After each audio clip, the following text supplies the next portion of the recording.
కౌశికి కిచెన్లో ఉన్న దాత్రి దగ్గరికి వస్తుంది. నువ్వు స్కూల్ పని, ఇంటి పని అని ఎప్పుడూ అలసిపోతూనే ఉంటావు. నేను కూడా నీకు సహాయం చేస్తాను అని అంటూ ఉంటే అలాగేనని దాత్రి చెప్తుంది. ఇద్దరూ కలిసి పనిచేస్తూ ఉంటారు. నేను నీకు సారీ చెప్పి తప్పించుకోలేను వదిన. నేను మిమ్మల్ని అందరినీ ఎంత బాధ పెడుతున్నానో నేను అర్థం చేసుకోగలను. కానీ నేనేమీ చేయలేని పరిస్థితి అని దాత్రి చెప్తుంది. పర్వాలేదు జగదాత్రి, నువ్వేం సారీ కూడా చెప్పనవసరం లేదు. నువ్వు మాధురి విషయంలో ఇందాక మాట్లాడిన మాటలు, తీసుకున్న స్టాండ్ గురించి విన్న తర్వాత నువ్వు సారీ చెప్పాల్సిన అవసరం కూడా లేదు. నువ్వు సూపర్ జగదాత్రి. నువ్వు చాలా మంచి నిర్ణయం కూడా తీసుకున్నావు. నువ్వు పోరాడుతున్నావు. ఖచ్చితంగా నువ్వు గెలిచి తీరుతావు అని కౌశికి ఇక దాత్రితో చెప్తూ ఉంటే, థ్యాంక్స్ వదిన, నన్ను అర్థం చేసుకున్నందుకు అని దాత్రి చెప్తుంది. కేదార్ ఎక్కడ కనిపించడం లేదే అని అడుగుతూ ఉంటే, ఒకవైపు నా విషయంలో, ఇంకొక వైపు మాధురికి న్యాయం చేయలేకపోతున్నానని, ఎవరి వైపు మాట్లాడలేకపోతున్నానని చాలా బాధపడుతున్నాడు. భర్తగా కేదార్ ఎప్పుడు కూడా గెలవాలని నేను కోరుకుంటుంటాను. కానీ ఇప్పుడు నా వల్లే కేదార్ ఓడిపోతున్నాడు వదిన. అది నేను భరించలేకపోతున్నాను. ఇదంతా మా అమ్మ కోసమే. మా అమ్మని గెలిపించాలన్న నా కోరికే అని, ఇందులో ఇంకేమీ లేదు అని దాత్రి అంటుంది. జగదాత్రి ఎప్పుడు ఏ తప్పు చేయదు. తను స్వార్థంగా కూడా ఆలోచించదు. నువ్వు నమ్మకాన్ని నిలబెట్టుకుంటావు జగదాత్రి. నాకు ఆ నమ్మకం ఉంది. నువ్వు ఖచ్చితంగా గెలవాలి. ఇలాంటివి ముందు ముందు చాలా చూడాల్సి వస్తుంది. ఇలా ఢీలా పడిపోతే ఎలా అని కౌశికి దాత్రికి ధైర్యం చెప్తుంది. నేను బయట ఎన్నైనా గెలవగలను వదినా, కానీ ఇంట్లో గెలిచినా కూడా అర్థం ఉండదు కదా, అదే నా బాధంతా కూడా అని దాత్రి కళ్ళనీళ్ళు పెట్టుకుంటుంది. ఆ దేవుడు నీకంతా మంచి చేస్తాడు జగదాత్రి అని కౌశికి దాత్రికి చెప్తూ ఉంటుంది. యువరాజ్, ఆ కమిషనర్, హోమ్ మినిస్టర్ ఇద్దరు కూడా పట్టుపడిపోయారు. ఇప్పుడు వాళ్ళిద్దరిలో ఏ ఒక్కరైనా మీనన్ బాయ్ గురించి నోరు జారారనుకో, బయట పెట్టారే అనుకో, తర్వాత బయటకు వచ్చే పేరు నాదే కదా. ముందే ఆ జేడీ నాపై పగబట్టింది. ఇప్పుడు కనుక నా పేరు బయటకు వచ్చిందంటే నన్ను జీవితాంతం జైల్లో ఊచలు లెక్క పెట్టేలా చేస్తుంది. ఇప్పుడు ఏం చేయాలి, ఎలా తప్పించుకోవాలి అని యువరాజ్ అయితే ఆలోచిస్తూ హాల్లో అటు ఇటు తిరుగుతూ కంగారు పడుతూ ఉంటాడు. తప్పు చేసిన తర్వాత దొరికిపోకూడదని టెన్షన్ పడడంలో అసలు అర్థమే లేదు యువరాజ్ అని కేదార్ అక్కడికి వస్తాడు. నువ్వు చేసిన తప్పులన్నీ మన ఫ్యామిలీ ముందు బయటపడిపోతాయని కంగారు పడుతున్నావా అని కేదార్ అడుగుతూ ఉంటాడు. నేనేం చేస్తే నీకెందుకురా, వెళ్ళి నీ పని చూసుకో అని యువరాజు కోపంగా చెప్తూ ఉంటాడు. నువ్వు కరెక్ట్గా ఉండుంటే ఈ సమయంలో నా చెల్లి జీవితం ఏమైపోతుందోనని ఆలోచించేవాడివే, కానీ నువ్వేమైపోతావో అని ఆలోచించేవాడివి కాదు కదా అని కేదార్ చెప్తాడు. ఏంట్రా, నువ్వు నీ భార్య ఇద్దరు కలిసి కేసు పెట్టి నా చెల్లెల కాపురాన్ని ఇలా నాశనం చేస్తున్నదే కాకుండా ఇలా మాట్లాడుతున్నావు? వెళ్ళి నీ పని చూసుకో. నా ఫ్యామిలీ జోలికి వస్తే నేను చూస్తూ ఊరుకోను అని నీకెంతకు ముందు కూడా చెప్పాను కదా, వార్నింగ్ కూడా ఇచ్చాను అని యువరాజ్ అంటాడు. చూడు, ఫ్యామిలీని బాధ పెట్టే పని నేను ఎప్పటికీ చేయను. ఆ విషయం నీకు కూడా తెలుసు అని కేదార్ అంటాడు. ఏంట్రా, కేదార్లా జగదాత్రి చేత కేసు పెట్టించి కేడీలా వెళ్ళి వాళ్ళిద్దరిని కూడా అరెస్ట్ చేసి నువ్విలా ఇప్పుడు కబుర్లు చెప్తున్నావా? రేపు పొద్దున్నే నీ భార్యను తీసుకెళ్ళి మర్యాదగా ఆ కేసు వాపస్ తీపించుకో, లేకపోతే నేనేం చేస్తానో నాకే తెలీదు అని యువరాజ్ వార్నింగ్ ఇస్తాడు. యువరాజ్, నేను నిన్ను ఒక్క విషయం అడగనా అని కేదార్ అంటాడు. ఏంటో చెప్పు అని యువరాజ్ అంటాడు. కేసు వాపస్ తీసుకోమని చెప్పింది ఒక అన్నగా మాధురి జీవితం కాపాడడం కోసమా, లేకపోతే నీ భవిష్యత్తు నిన్ను కాపాడుకోవడం కోసమా అని కేదార్ అడుగుతాడు. చెప్పు, నీకోసమే కేసు వాపస్ తీసుకోమని చెప్తున్నావు కదా అని కేదార్ అడుగుతాడు. యువరాజ్ అయితే కోపంగా చూస్తూ ఉంటాడు. ముందు చెల్లి గురించి ఆలోచించు, తర్వాత నీ గురించి ఆలోచించుకో. నువ్వు నా గురించి ఏదేదో మాట్లాడుతున్నావు కదా అని కేదార్ అడుగుతాడు. వెంటనే యువరాజ్ కేదార్ కాలర్ పట్టుకుంటాడు. కేదార్ షర్ట్ కాలర్ పట్టుకుని, రే, నేను ఇప్పుడే మీనన్ బాయ్కి నీ గురించి ఒక్క ఇన్ఫర్మేషన్ ఇచ్చాననుకో, నువ్వు నీ భార్య నామరూపాలు లేకుండా అయిపోతారు. ముందు మీ పని చూసుకోండి అని యువరాజ్ చెప్పి అక్కడి నుంచి వెళ్తూ ఉంటాడు. వెంటనే కేదార్ యువరాజ్ చేపట్టుకుంటాడు. మెలిపెట్టి తిప్పేస్తూ, మీనన్ చేస్తున్న ఇల్లీగల్ పనులకి దూరంగా ఉండమని నేను నీకు చెప్తూ ఉంటే నువ్వేమో కేసు వాపస్ తీసుకో, మా గురించి వాళ్ళకి ఇన్ఫర్మేషన్ ఇస్తానని నువ్వు ఇలా మాట్లాడుతున్నావా? నువ్వు ఇంకోసారి మీనన్ గురించి మాట్లాడేవే అనుకో, నీ చర్మం వలిచేస్తాను, జాగ్రత్త. ఇది నేను కేదార్గా చెప్పటం లేదు, నీ అన్నగా నీకు వార్నింగ్ ఇస్తున్నాను. అర్థమైందా అని యువరాజ్ చేతిని బాగా మెలిపెట్టేస్తూ కేదార్ వార్నింగ్ ఇస్తూ ఉంటాడు. అర్థమైంది వదిలేసేయి అని యువరాజ్ ఇక నొప్పికి తట్టుకోలేక అరుస్తూ ఉంటాడు. ఇక కేదార్ యువరాజ్ చేతిని వదిలేసి వెళ్తూ ఉంటాడు. రే, యువరాజ్ అంటే ఏంటో చూపిస్తా అని కేదార్కి వార్నింగ్ ఇస్తూ ఉంటాడు. నేను చూస్తాను అని కేదార్ వెళ్తాడు. ఇక కేదార్ బాధపడుతూ బాల్కనీలో నిల్చొని ఉంటాడు. అప్పుడే ధాత్రి అక్కడికి వస్తుంది. నా మీద కాస్తైనా కోపంగా లేదా నీకు అని అడుగుతూ ఉంటుంది. ఉంది ధాత్రి, నీ మీద కాదు, ఈ పరిస్థితుల మీద. ఒకవైపు నా చెల్లి, ఇంకోవైపు భార్య, ఇద్దరిది కూడా న్యాయమే. కానీ ఎవరికి న్యాయం చేయలేను.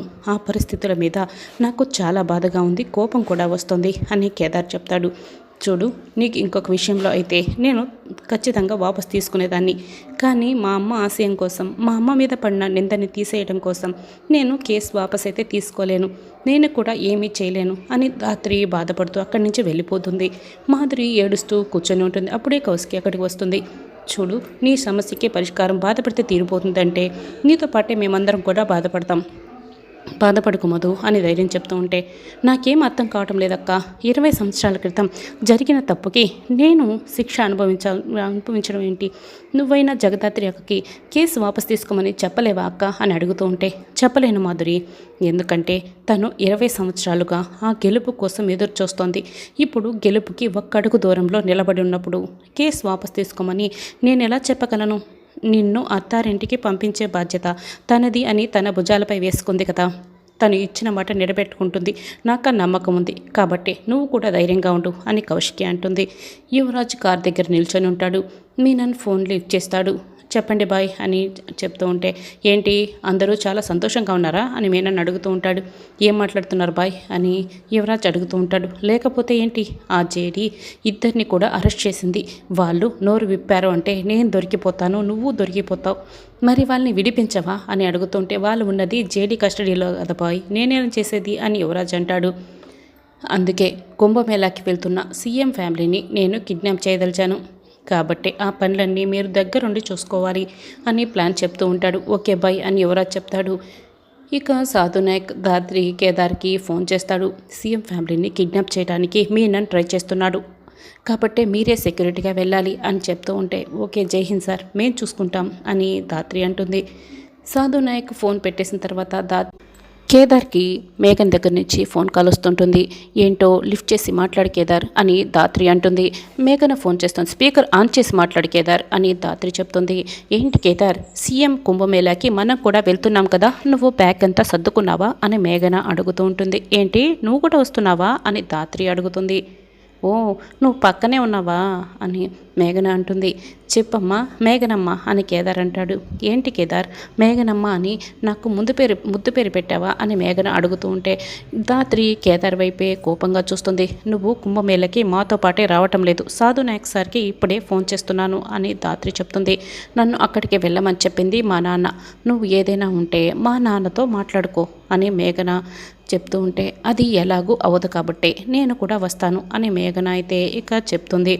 సరే కేదార్, నేను లేకుండా నువ్వెలా వస్తావు, నువ్వు లేకుండా నేను ఎలా వస్తాను, సరే అక్కడ కలుసుకుందాం అని మేఘన అంటూ ఇక ఫోన్ కట్ చేస్తుంది. అసలు ఈ దాన్ని తీసుకొని మనం సీఎం ఫ్యామిలీని ఎలా కాపాడేది అని ధాత్రి కోప్పడుతూ ఉంటే, నేనేం చేసేది ధాత్రి అని కేదార్ కంగారు పడుతూ ఉంటాడు. ఏంటమ్మా కౌశికి అంతలా ఆలోచిస్తున్నావు అని సుధాకర్ అడుగుతూ ఉంటే, మాధురి గురించి అని కౌశికి అంటుంది. ఇంట్లోనే ఉంటే మాధురి ఇలా బాధపడుతూనే ఉంటుంది, ఎక్కడికైనా బయటకు తీసుకువెళ్దాం అని సుధాకర్ అంటాడు. అయితే అందరం కలిసి కుంభమేళాకి వెళ్దాం, వస్తుందేమో అడిగి చూస్తాను అని కౌశికి మాధురితో సహా అందరినీ కూడా హాల్లోకి రమ్మంటుంది. మనం కుంభమేళాకి వెళ్తున్నాం, ఏంటి మాధురి వస్తావు కదా అని కౌశికి ఇక నచ్చ చెప్తూ ఉంటుంది. ముందు రానని చెప్పిన మాధురి అయితే సరే అని చెప్తుంది. నేను కుంభమేళా దగ్గరికి ఏం చెప్పి వెళ్ళాలా అని అనుకుంటూ ఉంటే అక్క ఇలా ప్లాన్ చేసింది. అమ్మయ్య, నా పని పూర్తయిపోతుంది, మీనని చెప్పిన పని కూడా పూర్తయిపోతుంది అని యువరాజ్ అనుకుంటాడు. వదిన అది అని ధాత్రి ఏదో చెప్పబోతూ ఉంటుంది. మీరిద్దరూ కుంభమేళాకి రాలేరు, స్కూల్ ఉంది అంతే కదా అని కాచి చెప్తుంది. లేదు కాచి, మేము కూడా వస్తాం కుంభమేళాకి, కాకపోతే కుంభమేళాకి మేము మీతో కలిసి రావటం లేదు, స్కూల్లో ఎక్స్కర్షన్ ప్లాన్ చేశారు, మేము స్కూల్ వాళ్ళతో కలిసి ప్లాన్ చేసి వస్తున్నాము. ఇప్పుడు మేము రామని చెప్తే డ్రాప్ అయిపోతే బాగుండదు కదా, అందుకే మనమందరం అక్కడ కలుసుకుందాము, అందరం కలిసి దేవుడి దర్శనానికి వెళ్దాం అని ధాత్రి చెప్తుంది. అలాగేనని కౌశికి అంటుంది. ఈ కేదార్ వాళ్ళు స్కూల్ తరపున వస్తున్నారు అంటే మీనన్ కిడ్నాప్ చేస్తున్నాడన్న విషయం తెలిసిపోయిందా, అంటే పోలీసులు గట్టి ప్లాన్తోనే వస్తున్నారన్నమాట.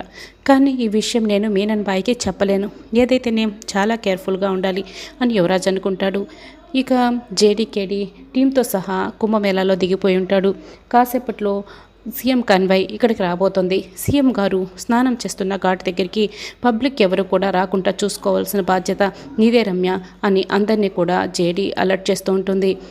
ఇంకాసేపట్లో సీఎం గారు ఇక్కడికి వస్తున్నారు అందుకని అలర్ట్ చేస్తూ ఉంటే జేడీ అందరికీ చెప్తున్నా కానీ నాకేం చెప్పటం లేదే. పోనీ నేను కేదార్తో వెళ్ళి మాట్లాడుతూ పనిచేసుకున్నా, ఎందుకంటే మేము ఎప్పుడైనా కలిసిపోయే వాళ్ళం కదా అని మేఘన అంటూ ఉంటే జేడీ కోపంగా మేఘన వైపు చూస్తూ ఉంటుంది. అప్పుడే సీఎం కూతురు వస్తూ ఉంటుంది. గాయస్ రెడీ కమాన్ అని జేడీ అందరినీ పిలుస్తూ ఉంటుంది.